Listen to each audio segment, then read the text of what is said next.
warahmatullahi wabarakatuh.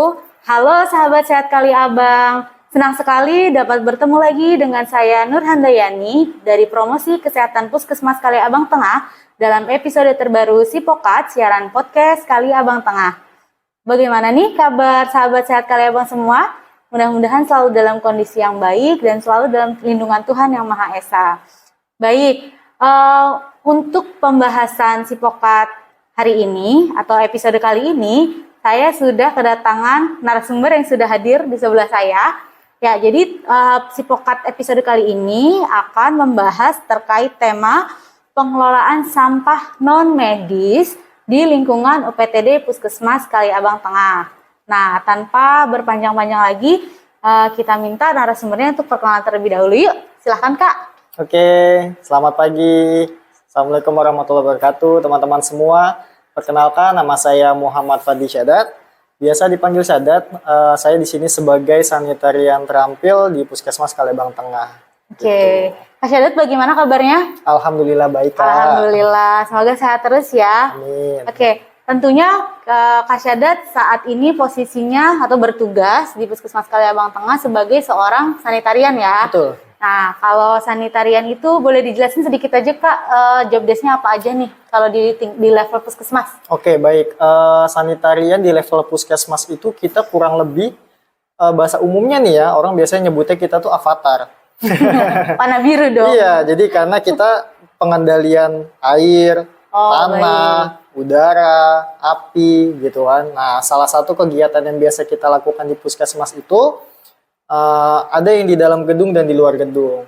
Nah, salah satu kegiatan di dalam gedung itu ya seperti pengolahan limbah medis, pengolahan limbah non medis, lalu pemantauan limbah cairnya juga terkait di puskesmas, dan ada juga di luar gedungnya seperti kita pemantauan tempat-tempat umum ataupun tempat-tempat pengolahan makanan. Itu. Oh, oke. Nah, kalau dalam tema kali ini kan kita kan fokusnya ke pengelolaan limbah non medis ya. Kalau bisa kita bilang sampah nih ya, sampah. Kalau kita kan taunya sampah tuh sesuatu yang udah nggak dipakai, terus sudah kita buang. Ya udah buang aja gitu ya, nggak diapa-apain lagi. Nah, kalau dari pandangan Kak Syadat sendiri nih sebagai sanitarian, sampah itu sebenarnya secara arti itu apa sih? Oke, berarti kita balik ke definisi dulu kali ya. Ya, betul. Sampah itu kan definisinya memang sisa dari kegiatan sehari-hari manusia ataupun dari proses alam. Apa maksudnya? Nah, contohnya misalkan kalau dari sisa manusia, misalkan kita minum botol mineral misalkan, itu kan masih terpakai, artinya disebut belum menjadi sampah, ya kan? Tapi setelah kita minum, isinya sudah habis, akhirnya kita buang, itulah baru kita sebut sampah. Itu yang dimaksud dari sisa-sisa kegiatan sehari-hari manusia. Dan juga tadi dari sisa-sisa proses alam. Contohnya gimana? Misalkan dari pohon atau tanaman yang memang secara alaminya mereka udah harus tumbang ataupun jatuh, ya sudah kan? Waktunya mati, sudah waktunya mati. Makanya itu kita sebut sampah. Makanya kalau kita lihat pagi-pagi ibu-ibu sering sapu, ya kan? Ya, nyapu nah, itu kita sebut daun sampah. seperti itu ya. Itulah definisi secara umum mengenai sampah. Itu. Nah, itu tadi sudah disebutkan definisinya. Berarti ada banyak jenisnya ya, baik yang memang proses alami ya, misalnya pohon mati, daun berguguran, ataupun kayak plastik-plastik seperti ini, botol plastik yang sudah kita pakai seperti itu ya. Kemudian kalau di puskesmas sendiri kita berbicara secara spesifik ya. Kalau di puskesmas itu ada berapa jenis sampah sih yang perlu kita ketahui, Mas Syadat? Kalau sampah itu kan tadi kita sebenarnya spesifiknya membahas mengenai sampah non medis. Ya. Cuman sedikit saya mau nge-share ya, nanti buat teman-teman juga mungkin yang mau main ke Puskesmas Kali Abang Tengah, baik pun itu berobat ataupun tidak berobat, sebagai pengunjung boleh. Di sini kita ada beberapa jenis tempat sampah yang tersedia. Yang pertama itu ada sampah organik, di mana sampah organik ini nanti teman-teman kalau lihat ada labelnya itu seperti ini. Oh, dikasih label ya, dikasih label ya. Iya, kita kasih label. Maaf. Ya,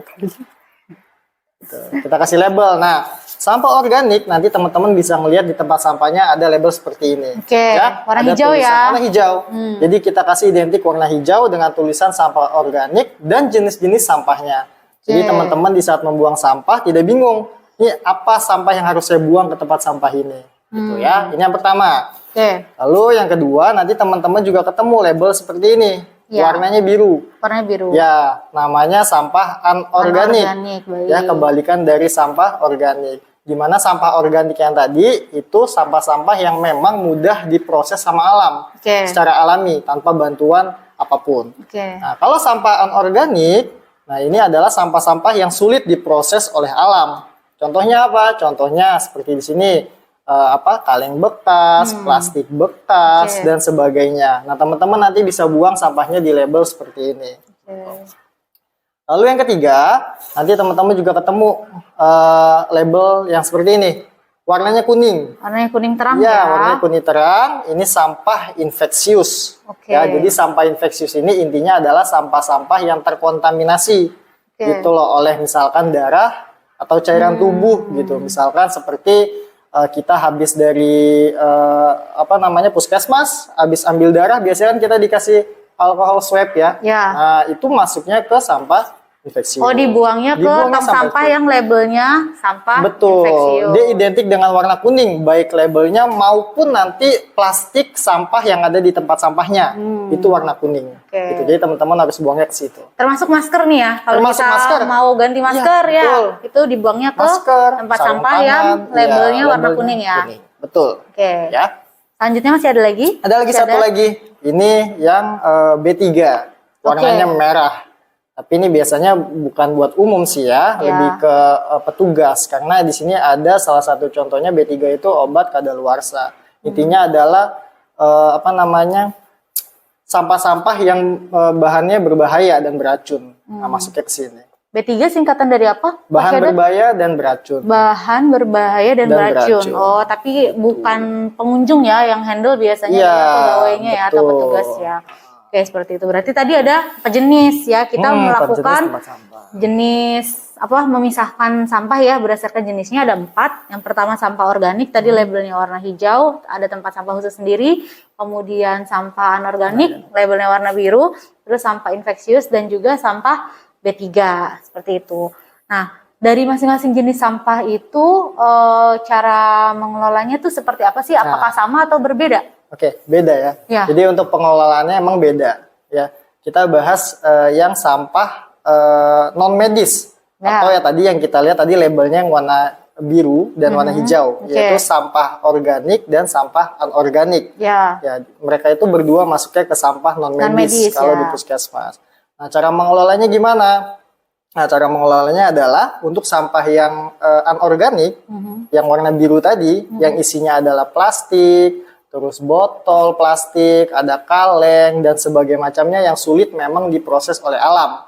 Nah, itu kita ada pengolahannya sendiri di sini, gitu. Jadi mungkin untuk alurnya dulu kali ya. Ya, boleh. Alurnya adalah dari pasien atau pengunjung, yaitu dia buang sampah sesuai dengan tempat sampah yang sudah tersedia. Nah, dalam hal ini sampah anorganik.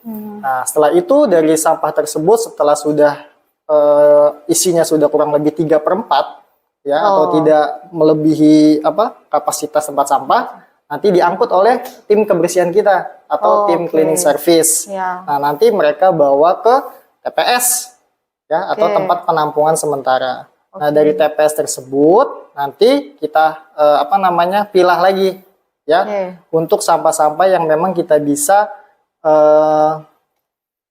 distribusikan ke bank sampah. Jadi kebetulan kita itu sudah kerjasama sama bank sampah unit Teratai di RW 3. Ya, jadi kayak misalkan sampah-sampah botol plastik, kaleng, kresek, kardus, termasuk kertas, kardus juga ya? Iya, termasuk kertas. Itu baik. ternyata yang selama ini kita bisa bilang sampah, itu bisa menjadi nilai jual gitu loh. Bisa bermanfaat banget buat kita gitu. Yang hanya kita cuma memilah saja, kita bisa dapat duit dari situ ternyata gitu loh. Berarti syaratnya memang harus dipilah ya. Dipilah dulu baru bisa dijual ke bank sampah. Jadi teman-teman kalau misalkan di rumah mau seperti itu, teman-teman bisa informasi atau mencari informasi terkait bank sampah. Biasanya di setiap RW sekarang itu ada. Iya betul, di Kelurahan Kaliabang Tengah ada beberapa RW yang memang bank sampahnya sudah aktif ya. Betul. Nah, itu bisa Jadi- disalurkan ke sana. Betul. Jadi teman-teman Kali Abang dia misalkan ada yang mau seperti itu, lumayan kan buat pendapatan teman-teman sendiri dari mengolah sampah. Selain teman-teman dapat uang, teman-teman juga ikut andil dalam meminimalisir timbulan sampah di Bantar Gebang gitu. Ya Sudah kan? jadi pegunungan ya di sana ya, sudah Kak jadi ya. gunung sekarang loh ya. Kalau teman-teman nanti bisa mampir mungkin ke Bantar Gebang, itu jadi gunung bukan timbulan sampah yang kecil tapi besar ternyata. Kayak gitu. Oke. Terus tadi kalau berbicara sampah non medis tadi yang anorganik, Betul. ya kan itu kan dipilah dulu, dikategorikan lah mana yang kartasi, yang mana yang kardus. Dipilahnya setiap hari apa tuh Kak? Nah, jadi kalau dipilahnya itu kita setiap hari. Setiap hari. Iya, Memang dan petugasnya ada. Betul, dan ada jamnya. Oke. Dan itu udah menjadi kebiasaan di kita gitu loh. Sudah menjadi habituasi di kita. Jadi kita setiap jam maksimal 1:30 itu kita sudah mengangkut sampah-sampah yang dari setiap ruangan. Ya. Itu kita angkut oleh petugas cleaning service tadi. Lalu langsung dibawa ke tempat pemilahan. Oke. Jadi kita ada ruang pemilahan khusus. Oh ada tempatnya sendiri. Betul. Jadi selain ada tempat sampah, ada tempat pemilahan lagi. Betul. Oh. Kita ada tempat pemilahan khusus dari sampah yang anorganik itu. Jadi kan sampah anorganik tadi ada plastik, Ya. ada Kertas, kardus. ada kardus, terus ada kaca dan sebagainya. Nah, dari situ kan dari setiap unit kan masih tergabung tuh. Ya. Kan? Sedangkan kita harus menyetorkan ke bank sampah dalam keadaan terpisah. Ya. Misalkan botol plastik, Ya, kardus, sendiri-sendiri ya. kardus dan sebagainya. Nah, pas diangkut oleh cleaning service ke tempat ruang pemilahan, itu kita langsung memilah di situ dan kita punya tempatnya khusus. Oh gitu. Gitu. Jadi kita punya tong khusus, misalkan botol plastik bening. Terus kita punya lagi tong khusus, misalkan untuk botol warna putih dan sebagainya. Jadi kita punya tong khusus masing-masing. Fungsinya adalah sebenarnya biar kita memudahkan nanti di saat menyetorkan ke bank sampah. Ya, betul. Jadi lebih rapi juga ya. Betul, Jadi jadi nggak usah rapi. 2 kali kerja. Harapannya kita adalah mengubah mindset orang-orang mengenai sampah. Bahwa sampah itu ya lokasi sampah itu bisa rapi dan Betul, bersih betul. dan wangi dan gak harus Nggak harus berantakan, bau seperti itu ya. Gitu. Oke. Nah itu tadi tambahan ya. Jadi ternyata puskesmas tuh punya tempat pemilahan khusus untuk sampah anorganik tadi. Jadi nggak anorganik doang nih. Terus habis itu dituang. Terus habis itu langsung dikasih ke bank sampah. Enggak. Tapi kita ada kayak titik transitnya dulu gitu Betul. ya. Transitnya dulu baru biar udah banyak nih jumlahnya baru kita bawa ke bank sampah seperti itu. Oke, nah itu kalau tadi pemilahan anorganik. Nah sekarang kalau pengolahan yang organik itu seperti apa Kak Syadat? Oke, organik. Organik yang udah kita bahas tadi yaitu sampah-sampah yang memang mudah terurai oleh alam. Proses alam, Ya kan? oke. Contohnya tadi seperti sisa makanan, terus sisa-sisa dari pohon yang sudah tumbang, daun-daunnya, rantingnya dan sebagainya. Nah, itu kita olah dengan cara composting. Oke. Jadi kita buat kompos. Oh. Ya, kalau teman-teman tahu mungkin kompos yang biasa buat tanaman, ya, Ya. buat penyubur tanaman. Betul. Yang biasa teman-teman mungkin belinya itu ada di toko tanaman. Ya. Dan ternyata itu bisa kita buat sendiri tanpa harus beli dan tanpa harus modal. Namanya juga sampah ya kan? Betul. Artinya sisa yang memang sudah tidak terpakai gitu. Itu bisa kita manfaatkan untuk membuat kompos untuk sampah-sampah yang organik gitu. Nah, kebetulan di kita sudah membuat itu gitu. Jadi kita ada kompos, kita pakai 2 sistem. Jadi kita ada kompos yang namanya aerob dan kompos yang anaerob. Oke. Apa itu ya? Pasti ada bingung kan? Ada Aerob dua sama anaerob apa nih gitu kan? Iya. Oh, kalau aerob itu adalah kompos yang memang di situ ada sirkulasi udara secara alami. Oh. Jadi kita buat tongnya itu memang khusus ada bolongan-bolongan yang dimana itu nanti bisa ada sirkulasi udara di dalam komposnya. Udara bisa masuk ya Betul. pada tong itu. Oke. Dan ada pun kompos yang anaerob, namanya sudah ya, Ya. berarti tidak menggunakan udara. Oh, Gitu. Jadi tongnya itu ya tong utuh, Kedap tanpa gitu ya. kedap, tanpa ada udara dan yang sebagainya. Kayak gitu kalau untuk composting. Itu kayak saya tadi lihat ada contoh sampah kompos Oh iya. yang sudah jadi kompos ya? Ada. Nah, coba mungkin bisa diperlihatkan Kak Syadat. Oke. Ini kebetulan kita ada komposnya. Ini sudah 20 hari. Oke. Ya. Oh, memang dia perlu waktu ya? Perlu. Jadi kompos itu tidak semerta-merta misalkan kita taruh sampah sisa makanan, terus daun-daunan dan sebagainya langsung jadi, tidak. Oke. Jadi mereka itu butuh proses dalam penguraiannya gitu. Nah, itu kurang lebih tergantung dari sampah yang kita masukkan. Misalkan, jadi kalau misalnya ada orang yang nanya berapa lama sih kompos itu bisa matang atau bisa jadi, Bisa kan gitu. bisa digunakan gitu Bisa ya? digunakan untuk diaplikasikan ke setiap tanaman, Ya. gitu kan. Nah, itu tergantung apa? Pertama, dari besarnya sampah yang dimasukkan, Oh. begitu. Kalau yang dimasukkan sampahnya besar banget, ya kan, otomatis kan si bakteri ini atau mikroorganisme yang di dalam ini akan sulit untuk mengurainya. Bukan sulit, jadi lebih lama. Membutuhkan waktu lebih lama ya untuk Betul, mengurainya. gitu. Ibaratnya kalau misalkan kita makan, daripada yang kita bandingin makan yang sedikit sama makan yang banyak, pasti yang lebih cepat kan makan yang sedikit dong. Karena cepat habis dimakannya. Kayak gitu. Nah, tapi kalau misalkan kita cacah-cacah, jadi lebih kecil, itu akan semakin cepat. Makanya di proses dalam pembuatan kompos, itu salah satunya pas di awal adalah kita mencacah si sampahnya. Oh, jadi tahapan pembuatannya kayak gitu ya? Betul, di ya? awal itu adalah kita pertama mencacah sampah sisa makanan ataupun daun. ranting. Misalkan kita dapat daun secara utuh gitu kan. Nah, itu harus kita cacah dulu menjadi kecil. Oke. Gitu. Fungsinya adalah yaitu untuk mempercepat masa dia mendekomposer si sampah ini, gitu, si bakterinya atau si mikroorganismenya. Nah, setelah sudah kita cacah, kita masukkan ke dalam tong yang udah kita tadi yang saya sebutkan itu, yang ada aerob sama anaerob. Itu setelah sudah situ, kita biasanya sih ini hanya penambah, tapi kalau nggak dikasih juga nggak apa-apa. Karena kan dia kan tadi kita sebutkan di awal, dia itu bisa terurai sendiri tanpa kita apa-apain. Tapi kalau kita mau tambahkan mikroorganisme tambahan, boleh. Apa tuh? Biasanya kita sebutnya dengan EM4. EM4. Jadi efektif mikroorganisme. Oh, jadi dia yang membantu proses penguraian sampah ini. Oh. Kayak gitu. Jadi lebih cepat. Gitu. Jadi lebih ibaratnya dia lebih eksekutif gitu. Jadi VIP. Jadi lebih cepat. Kalau misalkan kita nggak pakai itu bisa nggak? Bisa. Cuman mungkin waktunya agak lebih lama. Makan waktu yang lebih lama. Gitu. Nah, setelah itu kita tutup, ya kan, si kompos itu, dan setiap 1 minggu sekali kita aduk. Gitu. Fungsinya apa? Biar di dalam kompos itu ada udara yang sirkulasinya maksimal gitu loh. Karena kan si mikroorganisme ini juga butuh udara kan. Ya. Kayak gitu. Nah, ini teman-teman saya bawa contoh. Sebenarnya ini belum terlalu jadi ya karena masih 20 hari. Oh. Iya, ini kebetulan masih 20 hari dan ini kalau teman-teman lihat mungkin sebelumnya ini warnanya hijau. Iya, jadi warnanya ada yang hijau, ada yang coklat. Nah, jadi yang mungkin saya ingin share adalah dalam pembuatan kompos itu biasanya ada 2 unsur yang harus ada di dalam kompos. Yang pertama unsur nitrogen, yang kedua unsur dari karbon. Contohnya apa?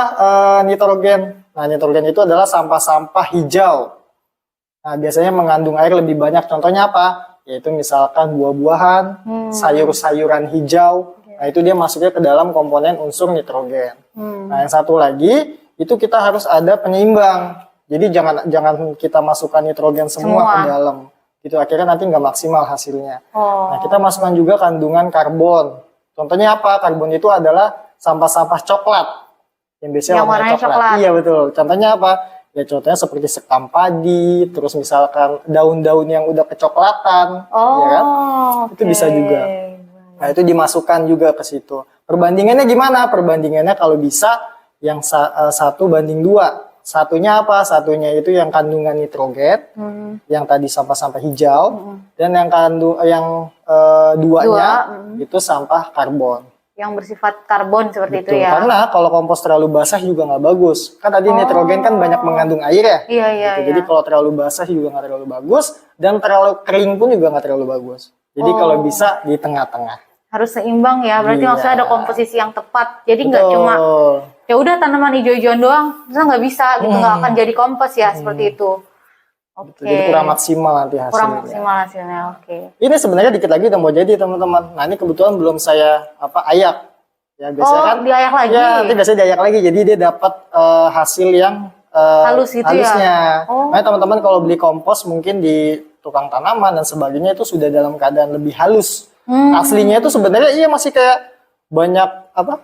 Kayak ini nggak sih, kayak teh? Iya betul. Iya.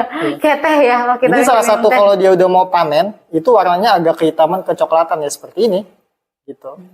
Ini udah mau dikit lagi mau panen udah mau jadi. Nah setelah sudah jadi nanti bisa kita aplikasikan ke setiap tanaman. Oke. Tuh. Wah, keren. Selain ini ya ternyata dari hasil apa namanya composting tadi nggak hanya dalam bentuk padat seperti ini. Oh, oke. Ya, ternyata ada juga hasil dalam bentuk cairnya. Oh, Mungkin teman-teman nanya ini apa ya kan kok warnanya agak kehitaman gitu ya. kayak minyak jelantah ya. Iya, jelantah. Ini biasanya kita sebut air lindi.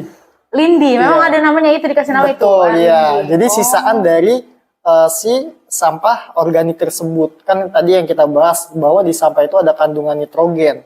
Yang dimana dia banyak mengandung air. Ya. Nah, air tersebut biasanya nanti jatuh ke bawah. Jadi nanti dalam pembuatan komposnya itu, compostingnya, tongnya itu, kita tidak langsung tong seperti itu aja, tapi ada yang beberapa kita modifikasi tongnya. Oh, gitu. Jadi di bawahnya atau di tengah-tengahnya kurang lebih 20 cm ya dari bawah itu kita kasih penyekat dan kita bolong-bolongin.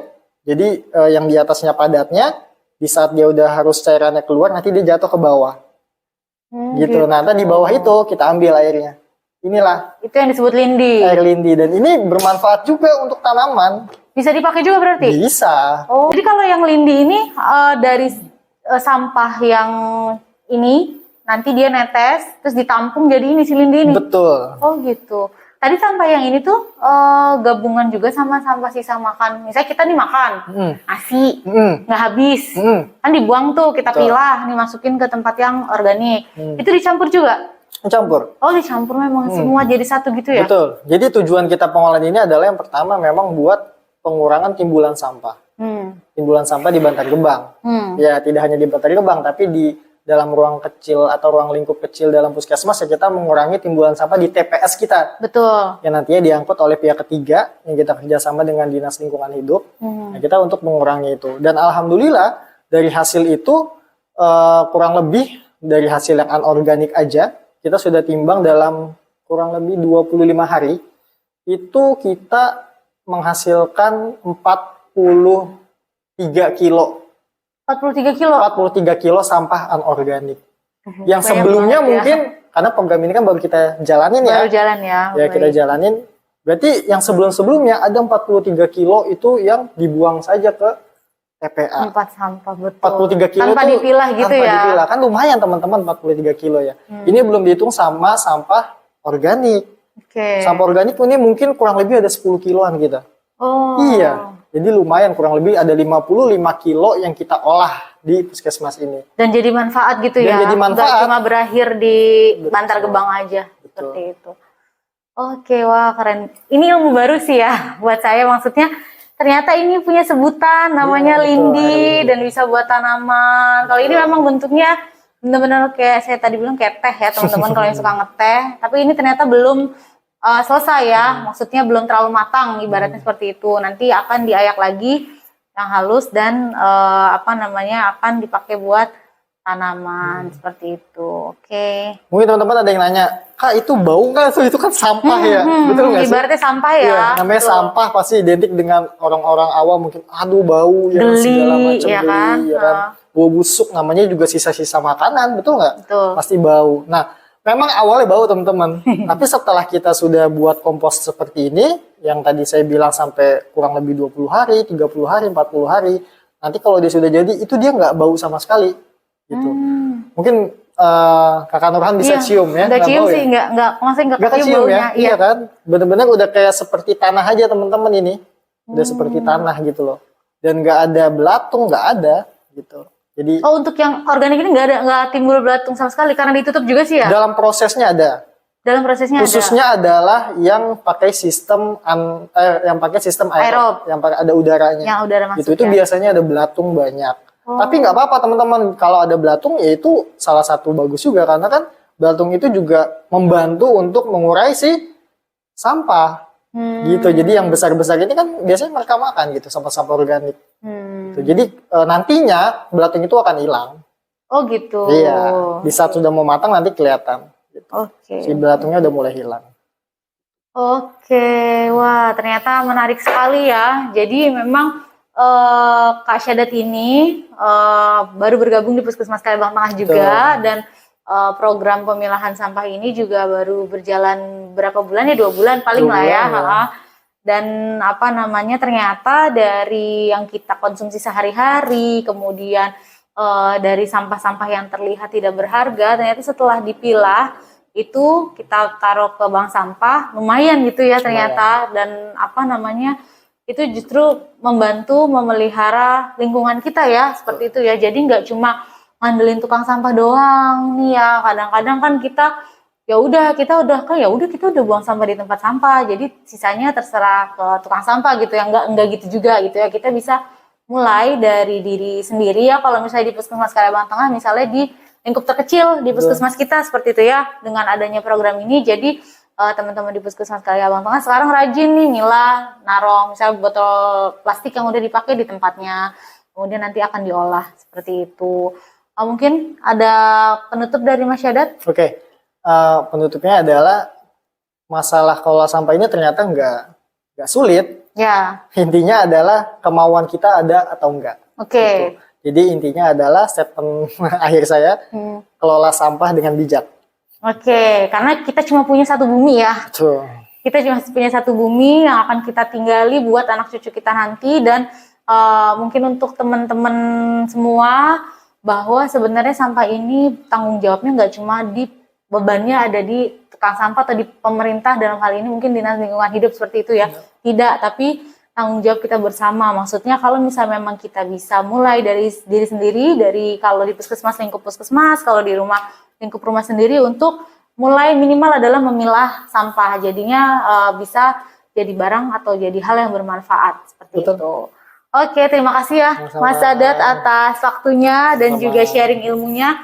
Ini ilmu baru mungkin yang kalau kita sebagai orang awam mungkin nggak paham gitu ya. Kita taunya kan kita berkewajiban buang sampah pada tempatnya, udah gitu doang. Gitu. Tapi kita nggak tahu nih sampah tuh mau dikemanain, terus sebenarnya tuh bermanfaat untuk apa, kita belum tahu. Tapi tadi sudah dijelaskan oleh Kak Syadat seperti itu. Oke, kan adalah pembahasan kita tentang pemilahan sampah non-medis di UPTD Puskesmas Kaliabang Tengah. Terima kasih untuk sahabat sehat Kaliabang semua yang sudah menyaksikan dari awal sampai akhir. Sampai ketemu lagi di perbincangan Sipokat berikutnya. Jangan lupa ya, yang belum subscribe, like, dan komen, silahkan langsung subscribe, like, dan komen YouTube Puskesmas Kaliabang Tengah. Dan untuk informasi juga, kami punya sosial media lain, yaitu Instagram. Bisa di-follow IG-nya @puskesmaskaliabang Tengah. Ya, demikian dari saya. Mohon maaf apabila ada kekurangan. Terima kasih. Wassalamualaikum warahmatullahi wabarakatuh. Sampai ketemu lagi.